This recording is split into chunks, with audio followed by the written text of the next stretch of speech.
Welcome back to FlyDubai crash in Rostov-on-Don, part 3.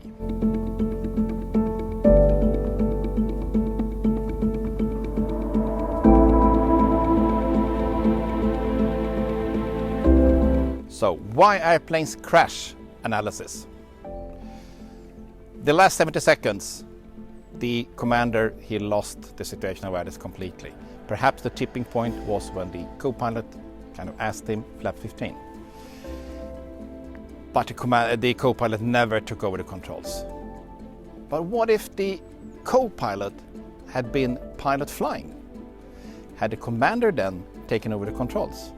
Most likely yes.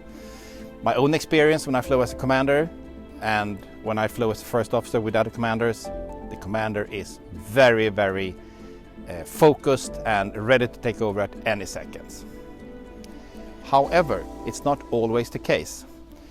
In 2014, there was an AirAsia Airbus 321 who crashed in the Java Sea, killing all 162 people.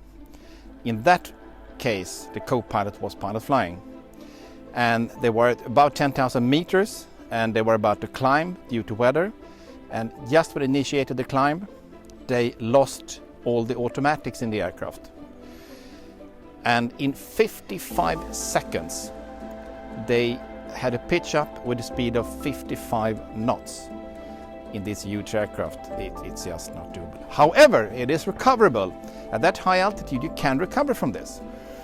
But the captain never takes over the controls. He's only prompting the co-pilot to lower the nose, do this, do that, but it never takes over and then they crash. So it's not obvious. So contributing factors to this crash was the 12 seconds trim, the nose trim down. The time of the day, they crashed at 4:42 Dubai time. They've been on duty for 8 hours. They were fatigued, they're tired. It's poor weather situation. Also, the commander reacted instantly on the speed increase above 1,000 feet on the approach. The co-pilot though, he had some control. So he, of course, it's easy to say afterwards, should have taken over the controls. It's not that easy. Go-rounds in general are rare. Even though in this investigation it says that this captain had done a few go-rounds recently. But in my own case, for 22 years flying, maybe I've done less than 10 go-rounds. That meaning one go-round every second year. And pretend that you're driving your car for a couple of minutes every second year. Will you be a good driver? No way.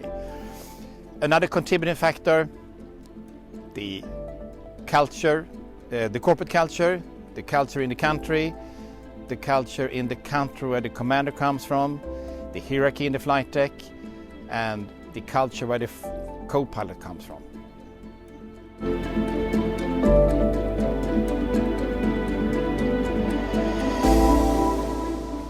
What had been the correct procedure? Well, I would say the first thing is to be assertive. Both pilots have to be assertive, and especially the commander. And use his assertiveness. Don't sort of listen out what the operator wants him to do, because when they leave the base, the operator wants to have an assertive commander who takes control, who takes the lead and solve the situation. That's the first thing. Next thing is you keep the automatics engaged. Do not disengage the autopilot or throttle until you're at minimum or in a go-around. Also, when you fly the aircraft, you first have feel the control, and then you trim away the forces. You don't fly the aircraft with the trim. And then of course we have the questions. Should they have diverted after the first go-around? It's easy to say afterwards, but in real life, me, myself and most captains, they had done the same thing. You go up, you go to holding, wait to weather, especially when you have fuel, and then make another shot. Should they have diverted after the Aeroflot makes 3 go-arounds? I mean, Aeroflot, it's their home yard, it's their backyard. This crew, none of them have never been to Rostov-on-Don.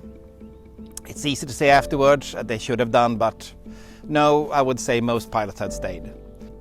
And when you had this speed increase, Just take it easy, especially when you're above 1,000 feet. Yes, I know you are outside, but it's in crappy weather. You will have speed increase. Just wait a second, see if it goes back down. If not, of course, you do a go around. And for the co-pilot, he really needs to speak up. He needs to ask questions. And if the commander doesn't speak out, then the co-pilot can ask, are we doing a normal go-around? Are we doing a wind shear escape maneuver? What do you want to do? Tell me. What can we learn from this crash? The first thing, and I will say it again, assertive and assertiveness. That's the most important, especially for commander, but even for a co-pilot. Keep the communication alive. State your intentions and ask questions. If the pilot flying, the commander or the co-pilot, doesn't speak up, the other pilot must ask in questions. Be vigilant, listen out and checking out. Stay focused. That's very, very important. Both pilots be in the loop. So both pilot knows what pilot flying have for intentions. Another important thing we can learn from this is that now the operators, I would say around the world, need to establish procedures for the co-pilot to take over from the commander. Both if it's psychological incapacitation or physiological incapacitation, but there must be a procedure where the co-pilots dare to take over from the commander. Thanks for watching. See you soon on Why Airplanes Crash.